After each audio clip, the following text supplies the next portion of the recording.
ஆனா இப்போ அப்படி இல்லைங்கய்யா. தொழில் போட்டி, புரட்சி இதெல்லாம் வந்ததுக்கு அப்புறம் பாத்தீங்கன்னா, அவங்கள மாதிரி நாமளும் வரணும். அந்த தன்மைய நாமளும் அடையணுங்கிற எல்லா மனநோக்கமும் வந்து பாத்தீங்கன்னா, பண தேவைகள தாங்கய்யா அவங்களுக்கு முக்கியமா குடுக்குதுங்க. அப்போ வந்து நமக்கு இங்க பணம் தான் அதிகமா தேவைப்படுது. அத தாண்டி நம்ம வந்து யோசிக்க முடியாதுங்க.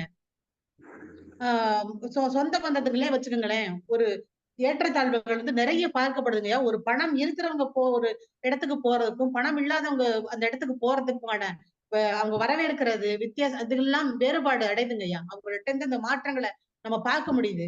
இது வந்து இல்லன்னு எங்கேயுமே சொல்லிட முடியாதுங்கய்யா. இருக்கலாம். ஏதோ ஒரு இடங்கள்ல இன்னும் அந்த வழி வழி தோன்றல் இருக்கலாம். சொந்தத்துகளுக்கு மதிப்பு குடுக்கலாம். ஆனா, பணத்தை வைத்து மதிப்பு கூட சொந்தங்கள் வந்து இன்றைக்கு நிலவரத்துல வந்து அதிகமா இருக்குதுங்கய்யா. ஒரு பணம் நிறைய வச்சிருக்கவங்க ஒரு பெரிய கார்ல வந்து இறங்குறாங்க.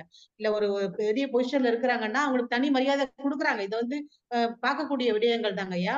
இது வந்து நடக்கக்கூடிய